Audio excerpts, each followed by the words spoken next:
Selamat siang teman-teman, saya Enrico dari 8S1 akan membahas tentang makalah IT Service Science.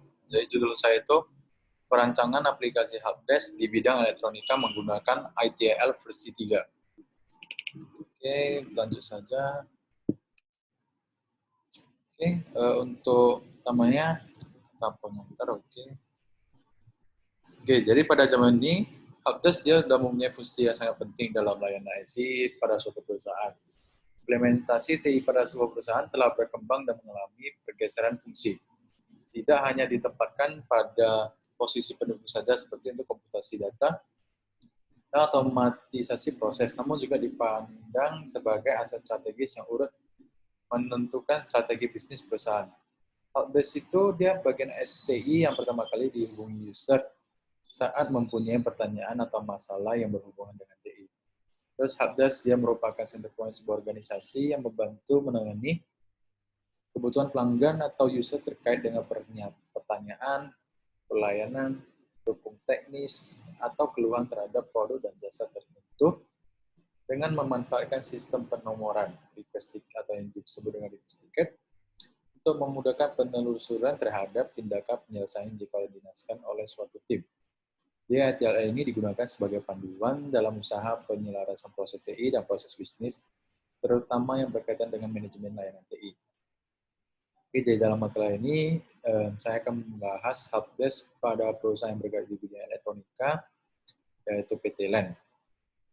Oke, jadi masalah yang terdapat dalam makalah ini yaitu bagaimana hasil penilaian dari user acceptance, apakah yang dimaksud dengan WSDM, terus apa saja fase implementation desain yang terdapat dalam WSDM.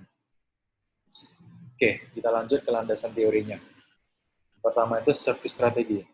Jadi secara sederhana, service strategi ini akan memberikan panduan kepada mereka untuk mengimplementasikan ITSM atau yang disebut dengan IT Service Management dan bagaimana memandang konsep ITSM bukan hanya sekedar kemampuan organisasi dalam memberikan, mengelola, serta mengoperasikan layanan TI, tapi juga sebagai sebuah aset strategis bagi sebuah perusahaan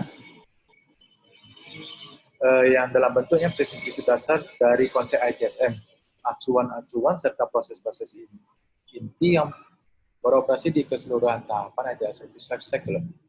Jadi service ini dia terdiri dari demand management, financial management, service portfolio management. Terus demand management itu aktivitas yang dapat mempengaruhi permintaan pengguna dan merupakan penyedia kapasitas layanan untuk memenuhi permintaan user. Jadi financial management itu memastikan penanganan biaya-biaya dan risiko terkait penyediaan servis melalui proses service strategi, meliputi budgeting, accounting, dan charging. Oke, terus service portfolio management itu mengidentifikasi layanan TI untuk menjual strategi bisnis, meliputi define, analyze, dan approve service strategi digunakan sebagai panduan untuk menentukan tujuan atau sasaran serta ekspektasi kinerja dalam mengelola layanan TI, serta untuk mengidentifikasikan, memilih, serta memprioritaskan berbagai rencana perbaikan operasional maupun organisasional di dalam organisasi IT. Terus yang kedua itu saya akan membahas ITIL. Ya, ITIL itu Information Technology Infrastructure Library, ya suatu rangkaian konsep dan teknik pengelolaan infrastruktur, pengembangan serta operasi teknologi informasi. Namun, ITIL diverifikasikan dalam satu rangkaian buku yang masing-masing membahas suatu topik pengelolaan TI. Namun, ITIL dan TI Infrastructure Library merupakan merek dagang terdapat dari Office of Government Commerce (OGC). Terus dia ada memberikan deskripsi detail tentang beberapa praktek TI penting dengan daftar cek, tugas, serta prosedur yang menyeluruh yang dapat disesuaikan dengan segala jenis organisasi TI. Terus metode penelitiannya. Pertama itu pengembangan aplikasi dengan WSDM. Jadi mungkin Pak yang kata WSDM itu apa? WSDM itu website design method. Dia alasannya itu menggunakannya karena metode yang dikhususkan bagi pengaplikasi berbasis web sehingga bisa lebih aplikatif dalam penelitian ini. Terus metode pengembangan yang berorientasi pada pengguna user centered design method sehingga sudah sesuai dengan tujuan penelitian ini.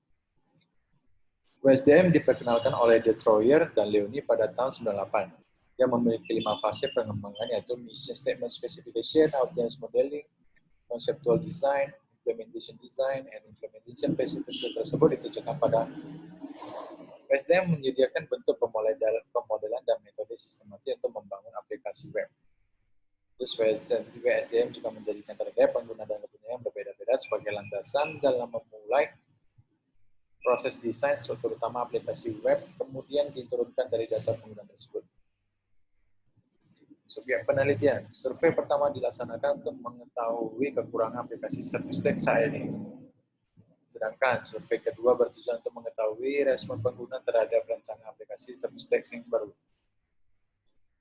Berdasarkan pengujian respon pengguna, rancangan aplikasi pada penelitian ini telah memiliki desain antara muka yang menarik, tampilan menu yang lebih mudah dipahami, memiliki bahasa dan kosakata yang lebih mudah dipahami. Terus memiliki service catalog yang lebih mudah dipahami, memiliki service broadcast yang lebih mudah dipahami, serta memiliki knowledge base yang lebih mudah dipahami. Terus teknik pengumpulan datanya itu dengan dashboard system. Dashboard untuk menyajikan informasi secara garis besar dari keseluruhan data yang terimpun. Jadi dashboard di sistem itu umumnya berupa tampilan terbuka yang menampilkan data-data tersebut dalam berbagai bentuk visualisasi yang memudahkan dalam penarikan kesimpulan dan sebagai dasar pengambilan keputusan.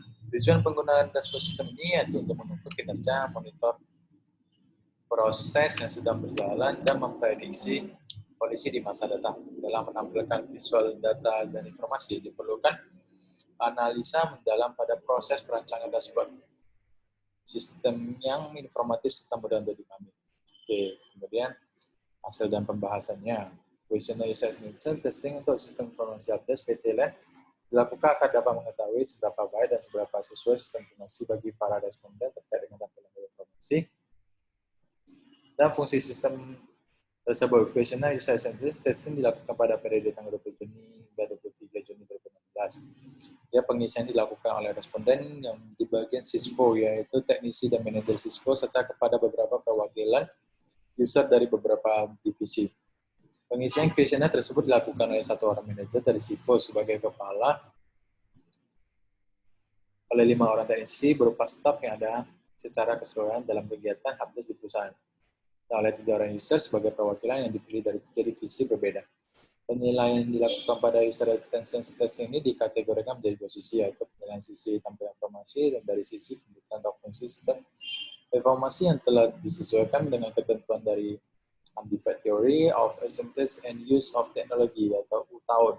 Sebelum diberikan pertanyaan terkait sistem yang telah dibuat, para responden diberikan penjelasan dan demo mengenai aplikasi, mulai dari tampilan, fitur yang ada dalam sistem, dan cara penggunaan sistem yang seluruh dijelaskan dari awal hingga proses sistem berjalan.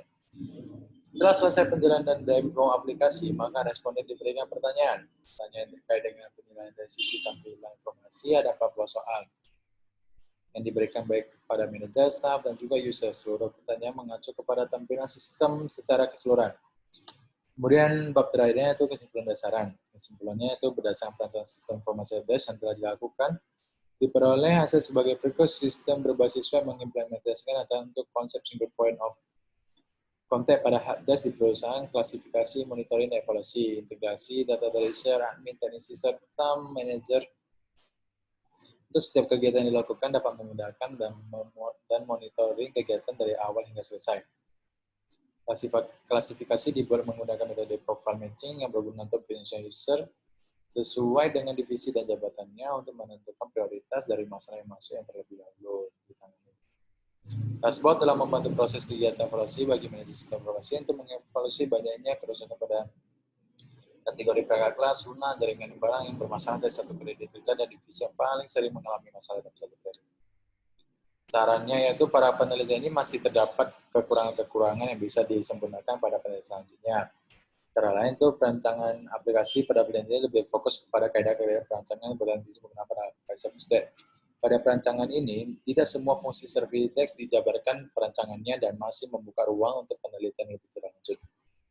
Rancangan aplikasi pada penelitian ini tidak menggunakan standarisasi bahasa teknis dengan tujuan untuk mengoptimalkan pengguna bahasa yang lebih dikenal pengguna standarisasi bahasa teknis service sedia bahasa dan penelitian terpisah. Berdasarkan perancangan pada penelitian ini bisa dilakukan penelitian lanjutan yang berfokus pada implementasi termasuk di dalamnya perancangan basis data dan keamanan data.